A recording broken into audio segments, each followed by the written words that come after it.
अस्सलाम वालेकुम dear students. आज हम एक्सरसाइज 14.1 का क्वेश्चन नंबर 5 का पार्ट नंबर बी स्टार्ट करेंगे। 5 का पार्ट नंबर बी है determine the regression time and estimate the weight of a student whose height is 68।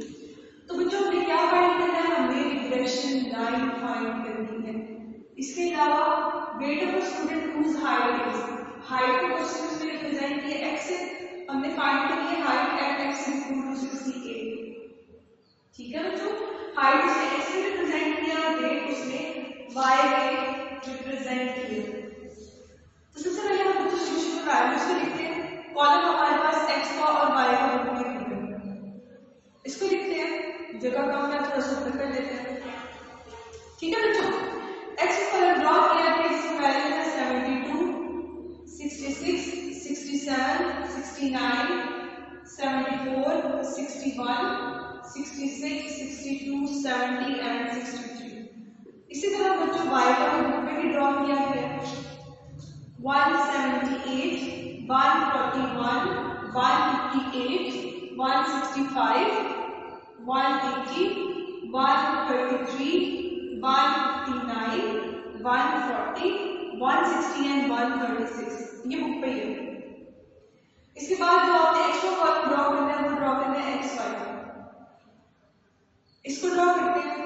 ये हमारे पास आएगा 5184, 4356, 4489। ये बच्चों हमने ड्रॉ करना है एक्स वाई, ठीक है। और ये मैं ड्रॉ कर रही हूँ एक्स के स्क्वायर का। चलिए एक्स का स्क्वायर पहले ड्रॉ कर लेते हैं। ये आएगा 5184, 4356, 4489, 4761, 5476, 3721, 4356, 3844, 4900, 3969। इसके बाद मैंने इसमें लिखे थे बच्चों दूसरा कॉलम ड्रॉ करती हूँ, आपने इसके साथ ही ड्रॉ करना, वो होगा एक्स वाई। यह आएगा 12816, 9306, 10586, 11385, 13320, 8113, 10494, 8680, 11200, 8568। क्लियर है बच्चों? इसके बाद जो नया कॉलम हमें ड्रॉ करना है बच्चों, वो क्वेश्चन की रिक्वायरमेंट के लिहाज से ड्रॉ करना है। उसने कहा है also find the estimated value for given height, value of height, show that the sum of estimated value is equal to the sum of observe values of weight, find the deviations E is equal to yi minus yi का cap, show that these deviation add to 0। तो बच्चों question से कहा है आपने find करना है E is equal to yi minus yi का कैप। ऐसे तो सबसे पहले तो कैप निकालनी पड़ेगी, y हमारे पास क्वेश्चन में मौजूद है। तो y कैप के लिए हम कॉलम ड्रॉ करेंगे। ये इक्वल होगा -94.24 प्लस 3.72x। अब ये बच्चों कैसे आया इसको देख लेते हैं। आपने कॉलम साथ ही रखना है, ठीक है, कॉलम रेज नहीं करना, लेकिन मैं अपने आसानी के लिए यहाँ रेज करूँ। ये कॉलम में दो ड्रॉ होंगे, एक ड्रॉ होगा, एक और साथ ड्रॉ होगा, उसके लिए आपने जगह छोड़ दी है। अब ये कैसे आया है पहले ये बात करें। अब बच्चों ये है रिग्रेशन लाइन, इसके थ्रू हमने फाइंड किया। इसका मतलब सबसे पहले हमें डिफाइन करना पड़ेगा रिग्रेशन लाइन, क्योंकि रिग्रेशन लाइन का हमारे पास फॉर्मूला क्या है, y bar is equal to a plus bx। इसके लिए a और b चाहिए, फिर ये लिख लेगा ना, फिर ये लिख सकते हैं, ठीक है।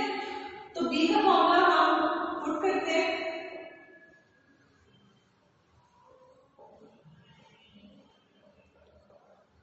अब जो हमारे पास कॉलम आएंगे उनकी वैल्यूज को पुट करते हैं। क्या आएगा 0.4468 minus 670 into 1550 divided by 10 into 45056 minus 670 का होल स्क्वायर।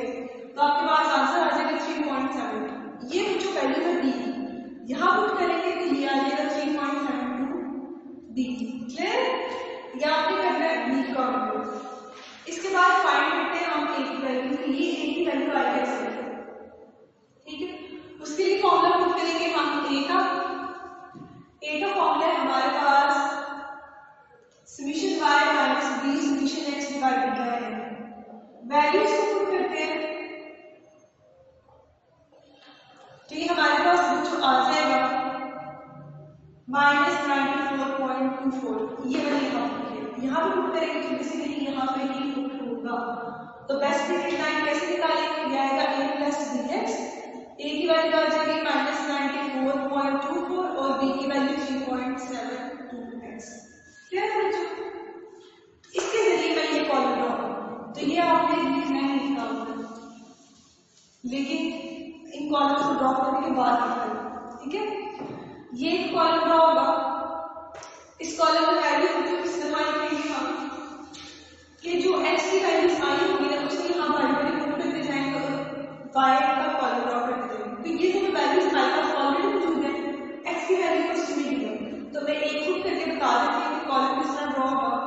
ये आएगा y cap is equal to -94.24 plus 3.72 into. अब जो आप देखिए जो आपने पहले मैंने ट्रेस कर दिया है, यहाँ x की वैल्यू दी है 72, तो यहाँ पुट करेंगे आप 72, तो आंसर आएगा 173.65। इसी तरह दूसरी वैल्यू 66 की है, वो भी इधर पुट करेंगे, ये आएगा -94.24 प्लस 3.72 इंटू 62 करके सॉल्व करेंगे तो आएगा 151.31। इस तरह ये पूरा कॉलम ड्रॉ होगा। तो ये मैंने एक करके बता दिया, बाकी मैं पूरा कॉलम लिख देती हूँ। क्या आएगा 173.65, 151.31, 155.03, 162.48, 181.09, 132.70, 151.31, 136.42, 166.20 और लास्ट में हो जाएगा 140.14। इसके बाद बच्चों जो लास्ट वाला कॉलम हमने ड्रॉ करना है वो ई है, ये क्वेश्चन में गिवन है। यहाँ पे ई का कॉलम क्या करना है, ड्रॉ करना है। तो ये कितने कॉलम ई के ड्रॉ करें, 1 2 3 4 5 ड्रॉ करें, ठीक है बच्चों। तो 5 को ड्रॉ करने लगे, वो आएगा e i is equal to b i minus b i का क्या, ये आखिरी कॉलम है जो ड्रॉ करें। बाई आई की वैल्यू 178 और दूसरी बाई आई की निकाली 173.6, इसको सॉल्व करने के लिए आएगा 4.35। इसी तरह आप बाकी वैल्यूज को भी फाइंड कर लेंगे। फर्स्ट आ गई, सेकंड आती है ये वाली वैल्यू को पुट करके बता रही हूँ। पहला 144 माइनस 173.6, ये आपके पास आ जाएगा -10.31। तो ये एक कॉलम ड्रॉ हो गया, ठीक है। तो मैं पूरा कॉलम एक नंबर लिख देती हूँ इसका ई आई का। तो बच्चों ये आपके पास आएगा 4.35 माइनस 10.31, 2.97, 2.52 माइनस 1.09, 0.3, 7.69, 3.58 माइनस 6.2 माइनस 4.14। जब बच्चों इसको सम करेंगे तो हमारे पास आंसर क्या आएगा, 0 आएगा। तो यही क्वेश्चन की रिक्वायरमेंट थी कि आप शो करना है डेविएशन ऐड और हमें आंसर क्या देता, 0 देता। अब बच्चों यहाँ पर क्वेश्चन कंप्लीट नहीं हो, एक उसने एक्स्ट्रा चीज जिस क्वेश्चन के लिए से कहा था whose height is 68, यानी कि जो आपने वैल्यू फाइंड की है y की, क्या वैल्यू फाइंड की है, ये फाइंड की थी -94.24 प्लस 3.72x। तो आपने इस x की जगह वैल्यू को पुट कर दिया, ये आएगा put x is equal to 68। तो y आपके पास आ जाएगा -94.24 प्लस 3.72 इंटू 68। तो बच्चों आंसर आ जाएगा 158.72। तो यहाँ हमारे क्वेश्चन क्या हो गया, एंड हो गया। आगे हम स्टार्ट करते हैं क्वेश्चन नंबर 6 का पार्ट नंबर 8।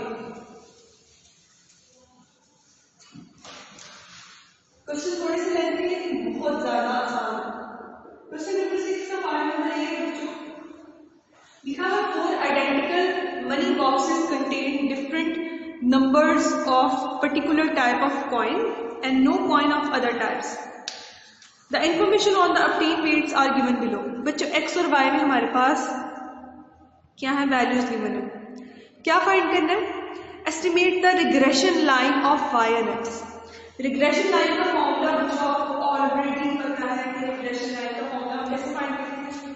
ये आपके पास a प्लस dx. ऐसे बच्चों हमने ये फाइंड करना है.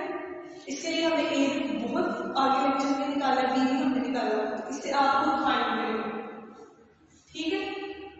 उसके बाद बच्चों से कहा है पहला point, the weight of an empty box. The weight of an empty box. दूसरा हमने क्या फाइंड करना है, हमने कहना है बॉक्स का वेट क्या है, एम्प्टी है. एम्प्टी का मतलब होता है खाली. अब बच्चों क्वेश्चन देखें तो लिखा हुआ है कि हमारे पास यहाँ पे x क्या होगा, 0 होगा. तो हम क्या लिखेंगे, the weight of an empty box. जब हम ये निकालेंगे उसके बाद लिखेंगे the weight of empty box for x is equal to 0. तो जब हमने वैल्यू निकाली होगी वहां x की जगह हम क्या पुट कर देंगे, 0. तो हमारे पास y गैप आ गया. ठीक है. आपने और b की कोई भी वैल्यू निकाली होगी. क्लियर बच्चों. इस तरह सेकंड पॉइंट में देखिए the mean weight of a single coin. कहता है जो सिंगल कॉइन है, कॉइन को आप बुक में देखेंगे तो हमने x से रिप्रेजेंट किया, यानी कि x mean weight of a single coin. Mean का मतलब क्या है बच्चों, x बार. ठीक है. State the coordinates of one point through which the line of a regression of y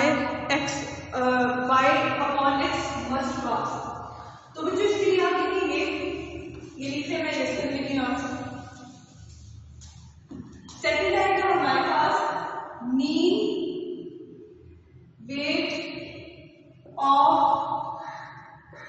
single coin is. मतलब बी आपने क्या निकाला बच्चों, वो निकाला था 18.32. जब आप सॉल्व करेंगे तो ये आएगा. तो आप लिखेंगे coordinate of one point are x bar and y bar. x आप निकालेंगे summation x divided by n करके और y आप निकालेंगे summation y divided by n करके. ये आएगा 25 और ये आएगा 592. तो ये बच्चों हमारे पास आंसर होगा x बार और y बार का. ये आएगा 25 और 592. क्लियर है बच्चों. इस तरह इसका सेकंड पार्ट में सॉल्व हो जाएगा. दोबारा सुन ले, हमने क्या करना है, हमने सबसे पहले क्या करना है, हमने रिग्रेशन लाइन निकाल ली है. इसके बाद जो पहला पॉइंट मैंने रेज किया वो लिखना है और इसी तरह सेकंड पॉइंट ये कंप्लीट लिखा हुआ है, इसको लिख लेना. इसके बाद बच्चों क्वेश्चन नंबर 6 का पार्ट नंबर ए है, ये होमवर्क होगा. आप इसमें क्या करोगे, रिग्रेशन लाइन फाइंड करोगे, यानी ए बी फाइंड करोगे और वाई में पुट कर दोगे. उसके बाद x की जगह 63 पुट करके इस क्वेश्चन को सॉल्व कर लोगे. ठीक है, क्योंकि क्वेश्चन में लिखा हुआ है कि आपने इसे फाइंड करना है x इज इक्वल टू 63 करके. ठीक है. On scored 63 are paper 1, the other scored 81 on paper 2. Clear है. तो आपने लास्ट में जब आप रिग्रेशन लाइन निकालोगे तो वहां x की जगह पुट कर दोगे 63 और हमारे पास आंसर आ जाएगा. इसके अलावा बच्चों बाकी क्वेश्चन हम अभी स्टार्ट नहीं कर सकते क्योंकि वो लेंथी है, टाइम कंज्यूमिंग है. ठीक है. बाकी इंशाल्लाह हम करेंगे नेक्स्ट लेक्चर में. ठीक है. आपने इनको होमवर्क कर लेना और प्रॉपर तरीके से इसको सॉल्व कर लेना. बाकी इंशाल्लाह नेक्स्ट लेक्चर में. तब तक के लिए बच्चों अल्लाह हाफिज़.